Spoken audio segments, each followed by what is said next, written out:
But over time, all of that eases, and we begin to exactly that. It's mentorship, it's guidance.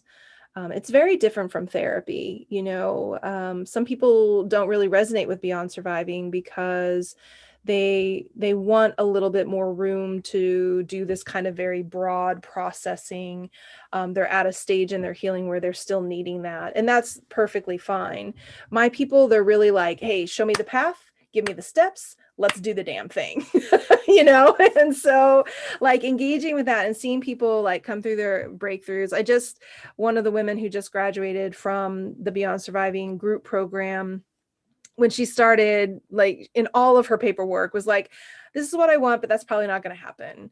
I'd really love to have this, but I really don't think I can change. Like it was just all of that, right? And then at the end, when we were doing our celebration, she's literally wearing a t-shirt that says happiness. It's like it was such a representation of how much she had shifted and changed. So whether in the 4-month group program or in the 8-month one-on-one, man, just to sit with these women and men and just see them reclaiming their lives and taking back their voice and rediscovering themselves. I mean, ultimately, that's like the coolest part of this whole process.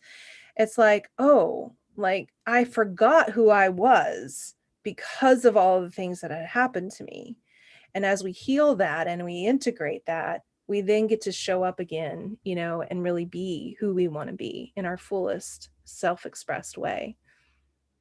And I really do love that it doesn't sound like, and it definitely is not the typical, you complete these steps and you're cured, right? It's more of a journey. Like Rachel's saying, I'm going to walk this journey with you because I know what it is. Yeah. All that baggage that you're carrying, I had that same baggage. Let's leave it over here for now. Let's walk this together. It seems it's more of a journey with one destination versus step one, step two, step three. I'm pretty sure there's a process that you have, but it's not like you want them to reach here, you evaluate. You want them to reach there, evaluate. It's more of a continuous growth, a continuous path, a path that they're building, but you're willing to walk it with them. Yeah, that's exactly it. Yeah. How does that feel? Right? Because I'm like living through you. And I know that I'm getting really excited. It's just I know so many people that have been through um some force, some type of assault. I know women that have been through it. I know men that have been through it. And many of them, it doesn't go reported. Now, the argument could be, well, I'm hearing their side. And that's a fair argument because many people would say it can't be that serious if you're not willing to press charges. But I would say not necessarily. There's some times where something can happen to you, and instead of being angry at the person doing it, you're embarrassed. Sure. You feel that it's kind of, what did I do that's wrong? So knowing these different sides where there's men and women that I know that have gone through, that's why I get excited, because at the time when I was made aware of these situations my friends were going through, I didn't know programs like this existed. Maybe they did, maybe they didn't. But one thing I can say, 15 years ago, it doesn't seem like we're having this type of conversation, right? Truth. Yeah. Yeah. The legal and law enforcement systems do not make it easy on victims of assault to come forward.